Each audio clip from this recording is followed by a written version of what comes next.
No nii. Jätkame eestikeelse piibliraamatu lugemisega. Jätkuvalt Tartus 1897 trükitud. Järjega oleme Esimese kuningate raamatus.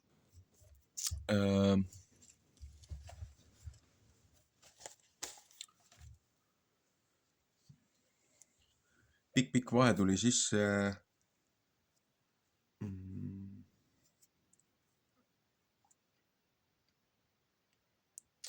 isiklikud kohustused. Pikad päevad. Õhtul silmad nii väsinud, et lihtsalt ei jõua lugeda. Ma tahtsin 4. peatüki täiesti eraldi teha koos lisamaterjaliga, aga nende tõlkimine ja otsimine teiste poolt nii-öelda tehtud väga heade, väga täpsete nende videode ja uurimustööde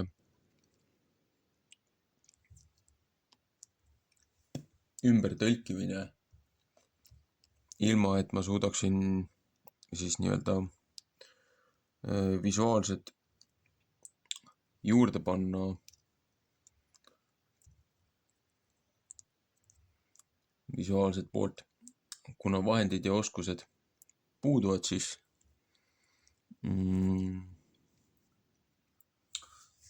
mõistlikum on lihtsalt lugeda ilmselt lihtsalt järjest jupikaupa ülesse ja teha täiesti eraldi iseseisev videode seeria, mis puudutab piiblilist toitumist ja mida siis kuningas Saalomoni aeg söödi. Aga jätkame praegu 4. peatükiga.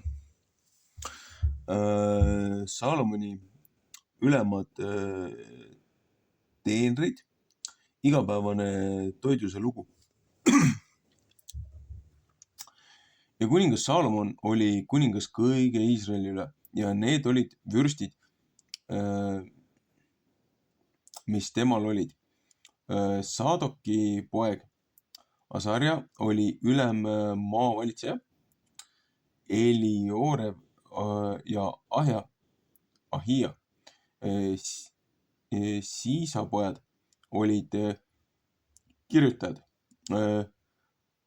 Ahiludi poeg Joosavat oli ülem nõuandja ja Joojada poeg Benaja oli väeüle ja Saadok ja Abiatar olid preestrid. Ja Naatani poeg Asarja oli ülemvaatajate üle ja Naatani poeg Saabud, kes kuninga sõber, see oli ülem maavalitseja. Ja Ahisar oli kuninga koja üle ja Ada poeg Adoniram maksu üle. Ja Saalomonil oli 12 maa ülevaatajat kõige Iisraeli üle, kes kuningale ja tema perele toidust muretsesid. Igaühel oli 1 kuu aastas toiduse muretsemisest. Ja need olid nende nimed. Uuria poeg oli Efraimi mägisel maal, Teekeri poeg Makat siis ja Saalbimis ja Petsemesis ja Elon Betanis, Eesedi poeg Urubotis. Temal oli Sooko ja kõik Everimaa. Abinadabi pojal oli kõik tooririk. Saalomoni tütar Taavat sai temale naiseks. Ahiludi poeg Baana oli Taanakis ja Megidus ja kõiges Betseanis, mis Sartana kõrvas. Seal all Israeli pool Betsenanist Abelmeolast saadik, teine pool Jokmeami. Geberi poeg oli Raamotis, mis Gileadis. Temal olid Manasse poja Jairi külad, mis Gileadis. Temal oli Argobi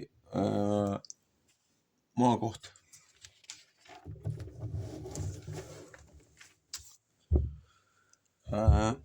Mis Baasanis 60 suurt linna müüridega ja vaskpoomisega.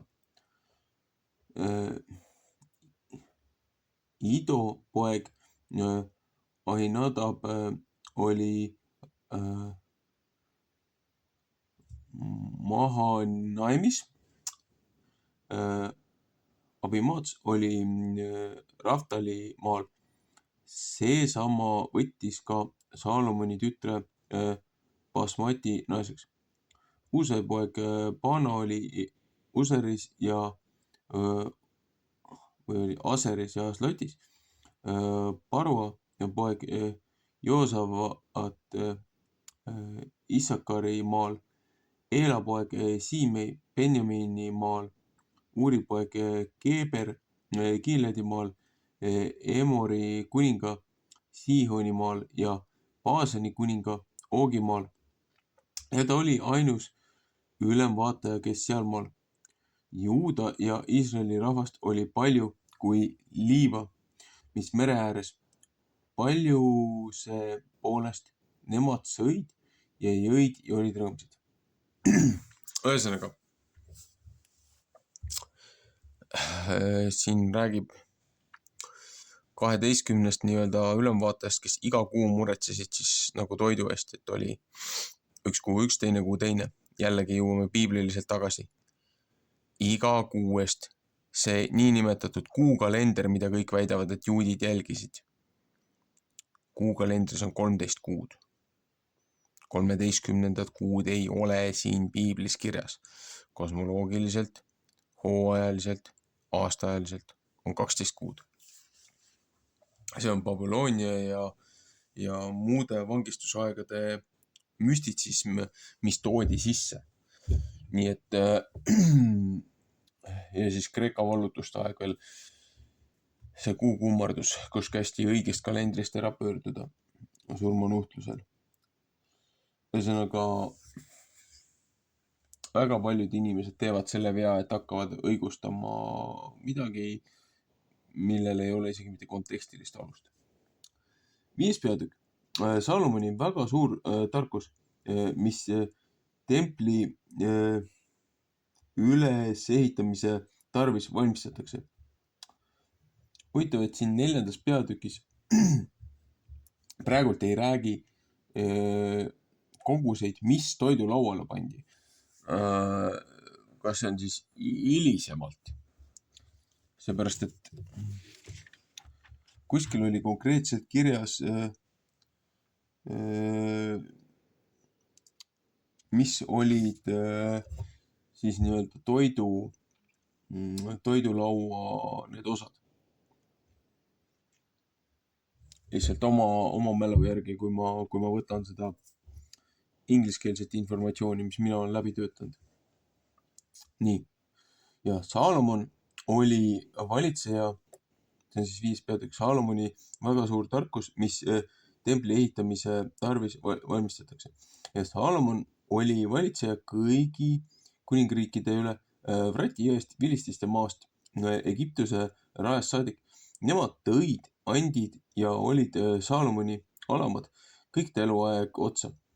ja Saalomoni ühe päeva moon oli 50 tündrit nisujahu ja 100 tündrit muud jahu, 10 nuumaveist ja 20 karjaveist ja 100 lammast, ise suured hirved ja väiksed hirved ja põdrad ja kõiksugu lindu, mis söödetud. No näed, siin juba räägib sellest toidukorvist ja kui palju oli teravilja, kui palju oli erinevaid loomi, et mis on see toidulaua koostis ja missugused loomad, mida söödi. Nii, 4. vers, sest ta valitses kõigis paigus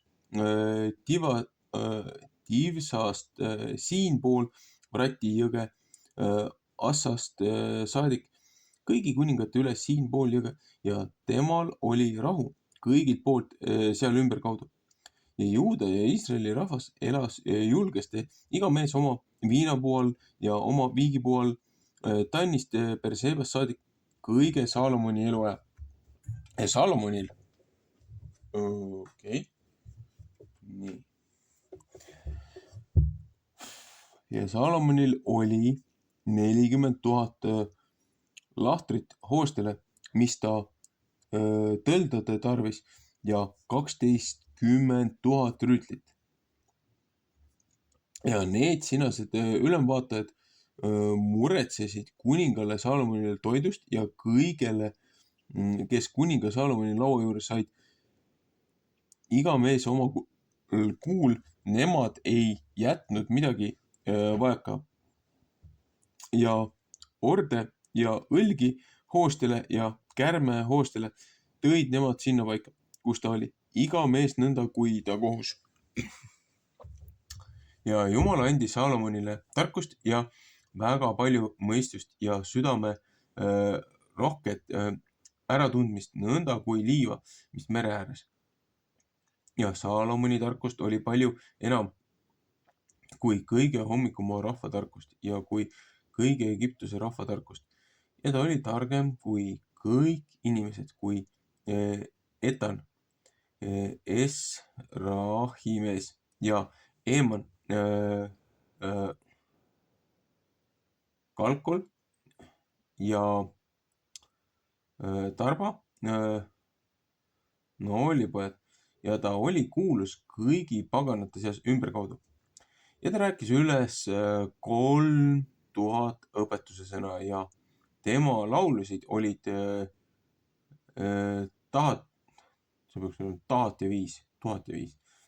Ja ta rääkis puist, seedripuist, mis Liibanoni peal, Iisopist saadik, mis müüri küljest tõuseb, ja ta rääkis loojustest ja lindudest, roomaest ja kalust. Ja nemad tulid kõige rahva seast Saalomoni tarkust kuulama, kõige maa kuningate seast, kes ta tarkusest kuulnud. Ja Tiiruse kuningas Hiram läkitas oma sulased Saalomoni juurde, sest ta oli kuulnud, et nemad teda kuningaks võitnud ta isa asemele, sest Hiram armastas Taavetit kõige eluaja. Ja Saalomon läkitas Hirami juurde ja ütles, sina tead mu isast Taavetist, et ta ei võinud Jehova oma Jumala nimele mitte koda üles ehitada sõja pärast, mis ka nemad kõigilt poolt ta peale tulid, kuni Jehova neid tema jalgade talde alla andis. Ja nüüd on Jehova mu Jumal mulle hingamist andnud, siin ümberkaudu ei ole vastast ega kurja, mis keelaks. Ja vaata, mu meeles on Jehova oma Jumala nimele üht koda üles ehitada.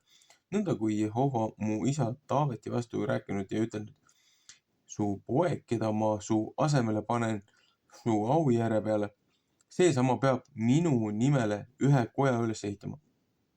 2 Saamuli 7:13. Seepärast käsi, et nemad mulle seedripuid raiuvad Liibanonist ja mu sulased peavad su sulastega olema. Ja palga tahan ma sulle anda su sulaste eest kõik seda mööda, kui sa ütled, sest sina tead, et meie seas ei ole seda meest, kes mõistab puid raiuda nõnda kui Siidoni mehed. ja see sündis, kui Hiram Saalomoni sõnu kuulis, siis sai ta väga rõõmsaks ja ütles, täna olgu Jehova kiidetud, kes Taavetile targad poja on andnud seesinaste suure rahva üle. ja Hiram läkitas Saalomoni juurde ja ütles, ma olen seda kuulnud, mispärast sa mu juurde läkitad? ma tahan kõige su hea meele pärast teha seedripuude poolest ja männipuude poolest. mu sulased peavad neid Liibanonist alla saatma mere äärde ja ma tahan neid parveviisil mere peale panna ja saata sinna paika, kus sa mind käsid läkitada ja seal tahan ma neid ühest ära võtta, et sa neid võid ära viia. aga sina pead mu meele pärast tegema, et sa mu perele leiba annad. ja Hiram andis Saalomonile seedripuid ja männipuid kõige ta meele pärast ja Saalomon andis Hiramile 1309 sälidest 90 nisujahu leivaks ta perele ja 830 vaati ja 8 kannu tõugatud õli. nõnda andis Saalomon Hiramile iga aasta ja Jehova andis Saalomonile tarkust, nõnda kui ta temal oli rääkinud. ja rahu oli Hirami ja Saalomoni vahel ja nemad tegid teineteisega seaduse. ja kuningas Saalomon pani kõige Iisraeli peale teu ja sinna teo tarvis läks 30 000 meest ja ta läkitas neid Liibanoni peale 10 000 iga kuu korra pärast. 1 kuu olid nemad Liibanoni peal ja 2 kuud oma kodu ja Adoniram oli teo üle ja Saalomonil oli 70 000, kes koormat kandsid ja 80 000, kes raiusid mäe peal. ise veel Saalomoni ülemvaatajate ülemad, kes töö üle, neid oli 3300, kes valitsesid rahva üle, mis tööd tegid. ja kuningas käskis, et nemad pidid tooma suuri kiva, kallid kiva, et nemad raiutud kivid koja aluseks pidid panema. ja Saalomoni hoone ehitajad ja Hirami hoone ehitajad ja kilbimehed raiusid neid valmis ja valmistasid puid ja kiva koja ehitamise tarvis. 6. peatükk. Templid hakatakse üles ehitama. ja see sündis 480. aastal pärast seda, kui Iisraeli lapsed olid Egiptuse maalt välja tulnud. 4. aastal pärast seda, kui Saalomon sai kuningaks saanud Iisraelile siivikuul, see on 2. kuu, siis võttis ta Jehovale koda ehitada ja koja pikkus, mis kuningas Saalomon Jehovale ehitas, oli 60 küünart ja ta laius 20 küünart ja ta kõrgus 30 küünart ja eestkoda ja koja templi ees, selle pikkus oli 20 küünart koja laiust mööda. 10 küünart oli ta laius koja esimeses otsas ja ta tegi aknad kojale, mis seestpidi kitsad ja väljaspidi laiad olid. ja ta ehitas koja müüri külge ühe madala hoone ümberringi, koja müüride külge ümberringi, tema templi ja kõige pühama paiga külge ja tegi küljesambad ümberringi. alumise korra laius oli 5 küünart ja teise korra laius 6 küünart ja kolmanda laius 7 küünart, sest ta tegi koja müüri korrad koomale ümberringi väljaspidi, et nemad koja müürist kinni ei pidanud. ja koda, kui seda üles ehitati, tehti üles valmis raiutud kividest, mis sinna juurde toodi. ei kuuldud mitte haamrit ega kirveid, ei mingisugust raudriista koja kallal, kui seda üles ehitati. Keskmiste küljekambrite uks oli koja paremal pool ja treppisid mööda mindi üles keskmise hoone korra peale ja keskmisest kolmanda peale. Nõnda ehitas tema koja ja tegi seda valmis ja kattis koja kummidega ja seetritega ridamisi. Ja ta tegi lae üle kõige koja. Selle kõrgus oli 5 küünalt ja see pidas kojast seedripuudega kinni. Ja Jehova sõna sai Saalomoni kätte sedaviisi. See sinaste koja pärast, mis sa üles ehitad, kui sa minu seadmiste järel käid ja mu kohtuseaduste järel teed ja kõik mu käskusid pead, et sa nende järel käid. Tahan ma oma sõna sulle tõeks teha, mis ma su isale Taavetile olen rääkinud. Psalm 3:14. Ja ma tahan Iisraeli laste seas elada ja ei taha oma Iisraeli rahvast mitte maha jätta. 2 Mooses 29:45. Ja Saalomon ehitas koja üles ja sai seda valmis. Ja ta ehitas koja müürid seestpidi seedrilaudadega koja põrandast laest saadik, mis müüride peal. Ta vooderdas neid seestpidi puuga ja tegi koja põranda mändisid laudadest.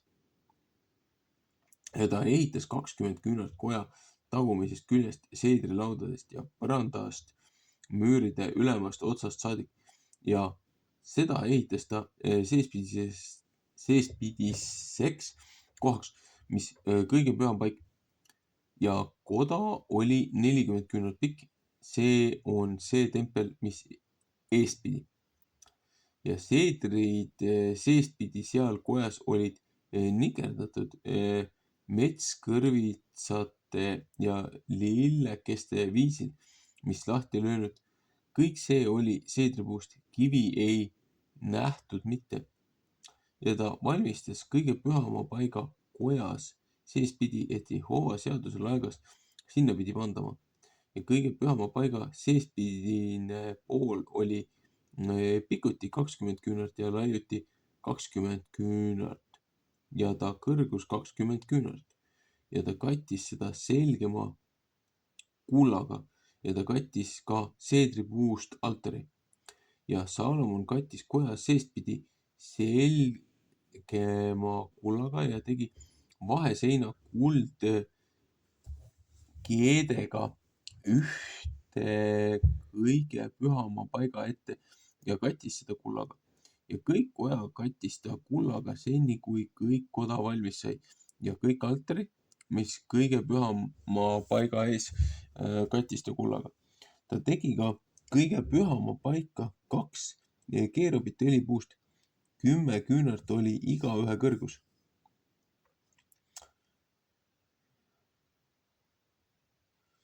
Teise Mooses 25:18 näiteks ja 37:7. Ja teise keerubi tiib oli 5 küünalt ja teise keerubi tiib 5 küünalt pikk. Teise tiiva otsast saadik oli 10 küünalt.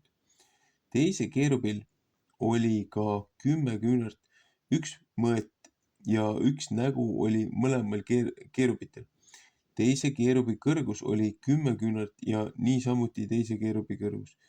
Ja ta pani keerubid koja seespidise kohta ja keerubide tiivad olid laiali laotatud ja teise tiib puutus seina külge ja teise keerubi tiib puutus teise seina külge ja nende tiivad puutusid keskkoda tiibtiiva külge.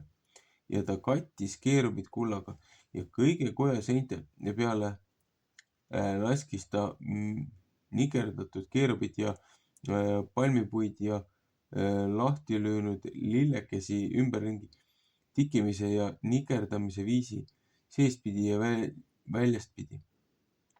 Ja ta kattis koja põranda kullaga seestpidi ja väljaspidi ja kõige pühama paiga ukse tarvis tegi ta ukse poolest õlipuust piitjalg ja postid olid 5 nurgaga ja mõlemad ukse pooled olid õlipuust ja ta laskis nende peale nikerdada nikerdatud keerubid ja palmipuid ja lahti löönud lillekesi ja kattis neid kullaga ja venitas kulla keerubite ja palmipuude peale. Nõnda tegi ta ka templi uste tarvis postid õlipuust 4 nurgaga ja 2 ukse poolt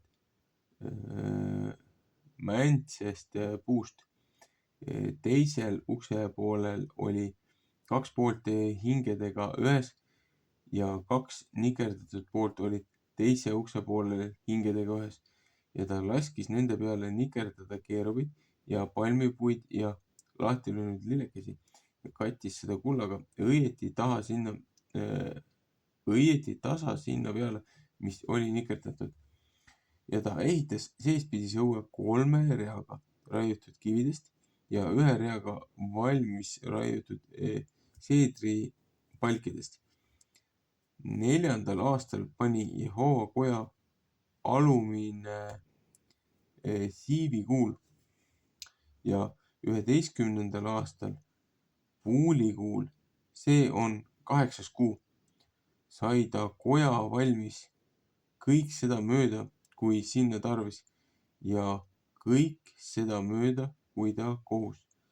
Nõnda ehitas ta sel kallal 7 aastat.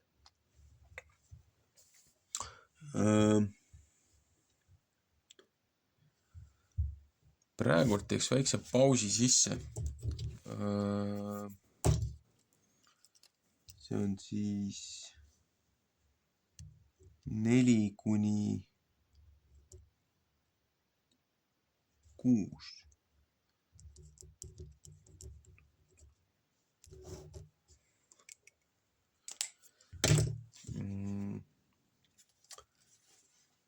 Siin on huvitav see, et kogu see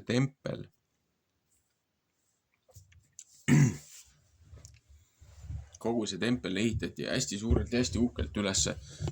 Kõik need eraldi kivid, mis raiuti.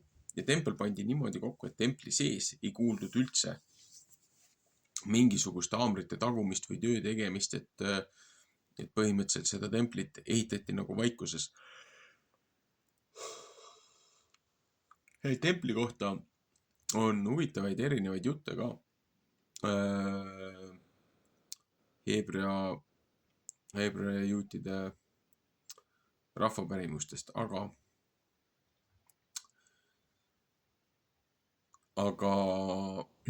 siin on nüüd ka see huvitav asi, et kui Heebrea rahvas sai oma siis nii-öelda sünnimaale tagasi, sealt, kus nad eksiili aeti. Ja nüüd on ka see, et ütleb, et nii mitu aastat oli, kui nad Egiptuse maalt tagasi tulid. Aga see aastaarv, nad ei olnud seal nii kaua orjad, vaid see on see aastaarv sellest hetkest, kui looja andis lubaduse Abramile, et tema järglased siis saavad nii mitme 100 aasta pärast tagasi oma kodumaale vabana. Ja paljud on nüüd teinud erinevaid kalkulatsioone, et kus me siis, mis aastajärgus me tegelikult siis täna oleme erinevate dokumentide väitel. Et Saalomoni sünnist maailma loomiseni või ja Saalomoni siis sünnist siis tänapäeva. Et see kuningas Saalomon ajalooliste, arheoloogiliste leidide ja muude asjadega suudeti leida sünkroonpunkt ajapidamises, ajaarvestuses. Ja kahjuks see kalender, mida siis nii-öelda peavoolu religioossed judaismi jälgijad kasutavad, see kalender ei taha kuidagi kokku minna piiblilise kronoloogia ja ajajärguga, nagu meil oleks kuskilt midagi vahelt kadunud või kuskilt oleks midagi juurde lisatud. Väga palju mängib siin ka see mängu, et kui minna nii-öelda ainult kuukalendri peale, nii-öelda see jutumärkides kuupäiksekalender, aga ikkagi solilunar, et see kuukalender, siis juba sellega tekib mitmekümneaastane erinevus ja siis nad on sunnitud lisama iga teatud aja tagant mingi 13. kuud ja kes istub 13. kuul troonil, et siin on ju Vanas Testamendis rääkis just sellest, et seal istub see harlat, kes üritab võimu haarata. Aga ühesõnaga juba siin räägib, et on 12 kuud, et ei ole 13 kuud. Et loojakalender on paigas ja see on kord ja see on režiim. Siis räägib ka siin sellest, et kui palju erinevaid asju siis kuningakojas siis nagu toiduks läks. Et kui arvestada nüüd seda kogust, kes seal inimesed olid,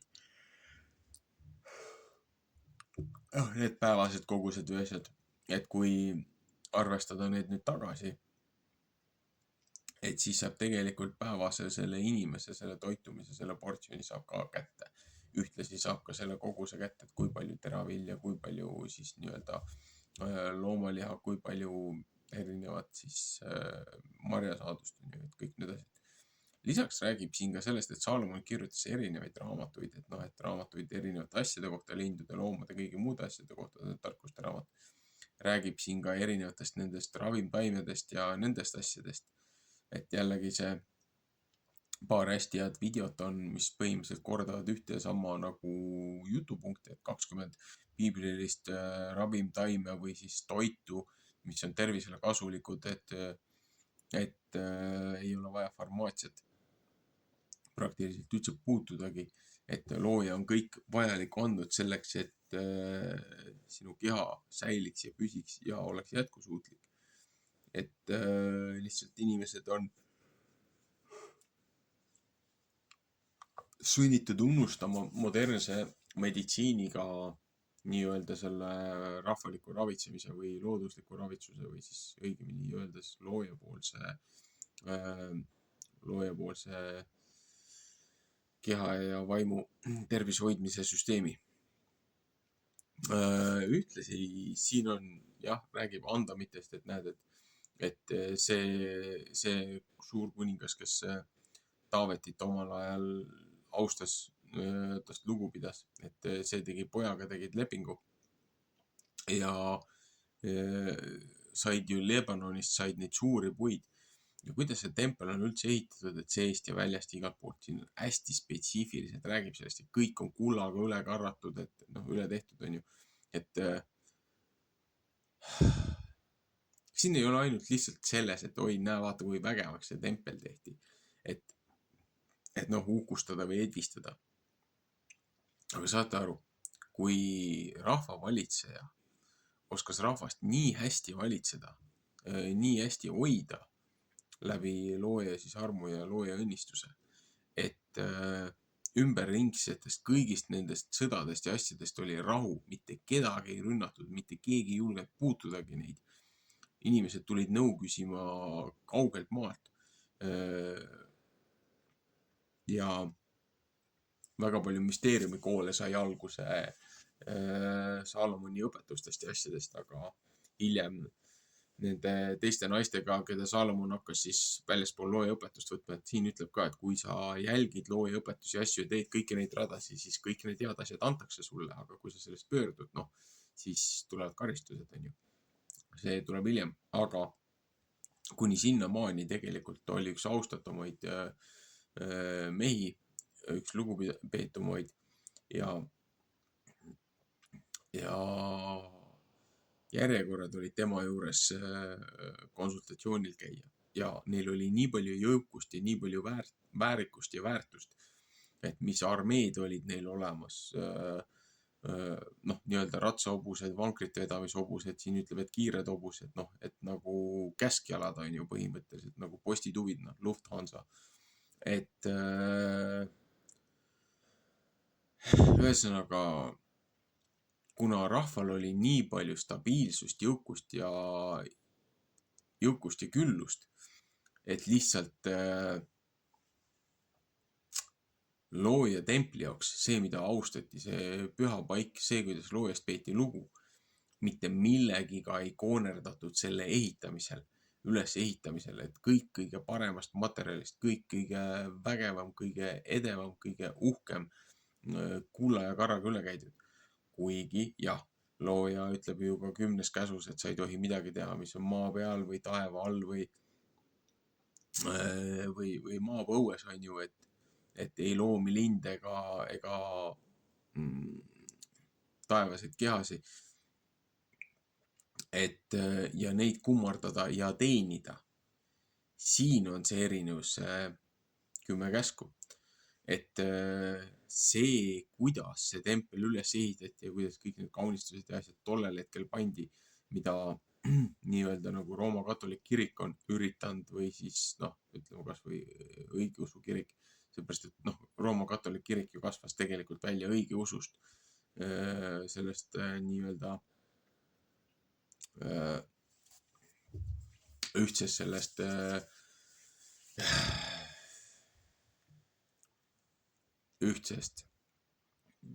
siis kristlusest, mis ju koondati Rooma impeeriumi aeg ja põhimõtteliselt väga palju ka kaaberdati looja tõeline siis nii-öelda usk, mida protestandi reformid ja enne Martin Lutherit veel teisedki mehed tegelikult üritasid tagasi pöörduda nagu algjuurte juurde ja öelda, et need ja need asjad, mis kirikus tehakse, need on korrumpeerunud praksised ja need on vastuolus piibliga. Et inimesed on ennast kõrgemale tõstnud kui looja ja on tekitanud ennast vahepuhvriks, nagu see preestriklass, mis tegelikult ju hävis Kristuse ristisurmaga, et see asi lõpetati ära, aga tekitati juba uus hierarhia ja uus süsteem ja uus mingi vaheplatvorm. Et apostel Paul ju manitses ka neid erinevaid neid õpetajaid ja koguduste liidreid, et kui te ise olete nagu vigasena tulnud usku ja ise nagu pimeduses kompate, et miks te takistate uusi värskelt tulijaid, kes Kristuse poole pöörduvad, kes on ta lunastusest ja kõigest sellest osa saanud.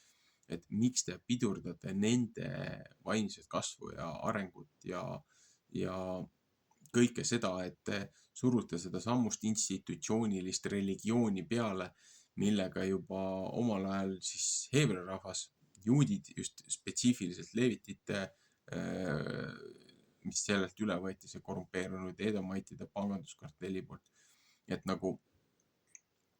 Et kui juba sellega rikuti kõik muud asjad ära, mindi uhkeks ja inimesed kiitlesid oma nende, kui palju keegi kuskil midagi teenis ja mis rikkused ja asjad neil olid, on ju, et kui vägevad nad olid, aga inimestest endist, nende heaolust ja sellest ei huvitud, ei hoolitud.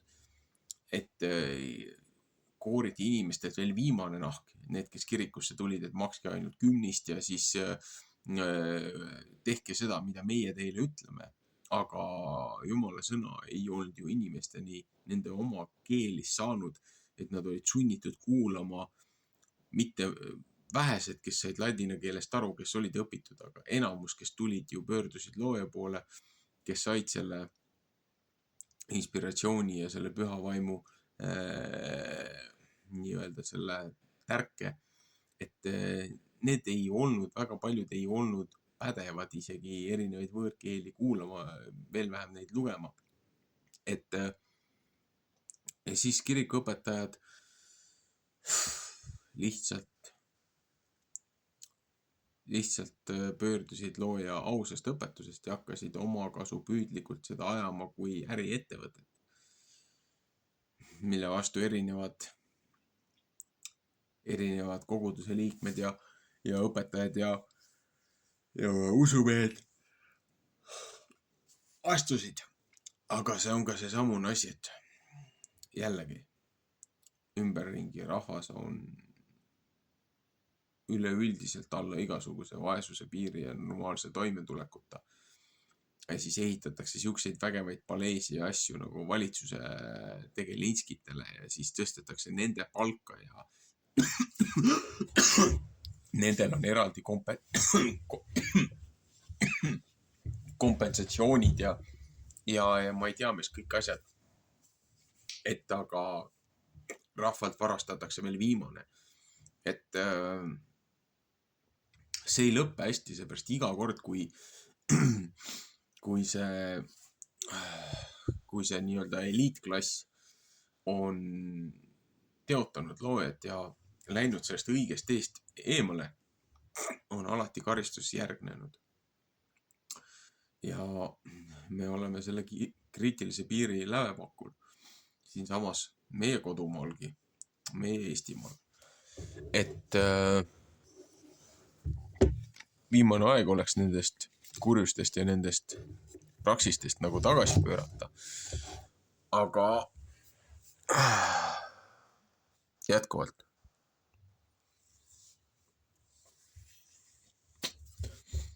rahaahnus ja muud hüved väga paljudel inimestel kaaluvad üle kõik muu, mis on tegelikult looja silmis tähtis. Et Saalomon ju ise sai lõpuks korrumpeeritud ja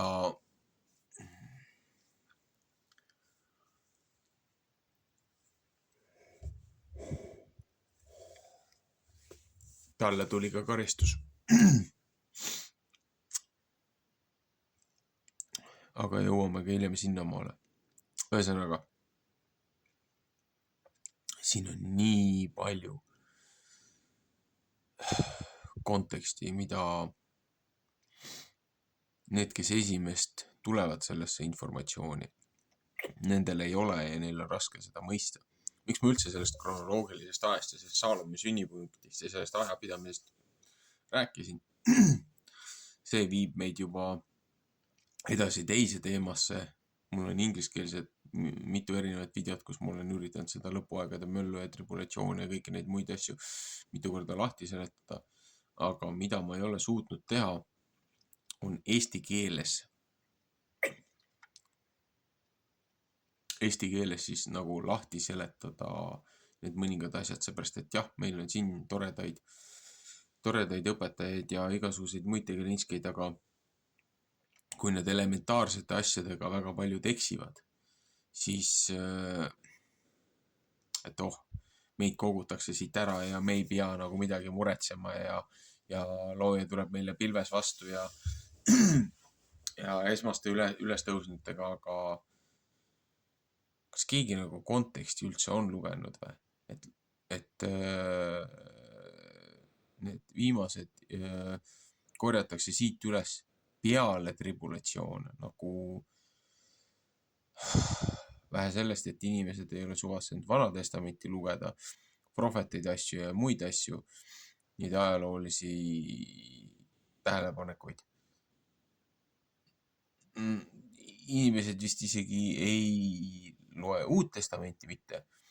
Ja kui nad ei ole seda Vana Testamendi poolt läbi käinud, nad isegi ei saa aru kontseptsioonist, mida Uues Testamendis räägitakse, millele nõjatutakse.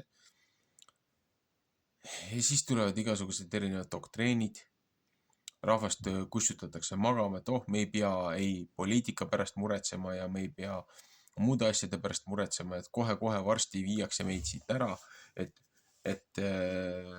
meie saame päästetud ja kaitstud ja täiesti savi, mis teistest saab. See on täiesti vale arusaam. Ja sellise käitumise eest piiblis hoiatatakse seda. Neid vahimehi tornil, kes ei tee oma tööd. Et neid, kes omakasu püüdlikult üritavad toimetada ja teisi sihilikult eksitavad, neid kutsutakse huntideks lamba naha sees või kuidas see oli. Et kes iganes neid Schofieldi ja neid väärastunud arusaamasi üritavad teistele õpetada ja kes on seal oma nendel seminaridel ja asjadel käinud ja korrutavad neid samuseid jutupunkte. Need inimesed ei ole isegi elementaarsetest asjadest aru saanud, millest piiblis räägib, et nagu siis, kuidas me üldse saamegi millestki muust edasi rääkida. Ühesõnaga, asi venib pikale, pikk päev, mõtted lähevad laiali, et parem tänaseks ära lõpetada ja jätkame teinekord.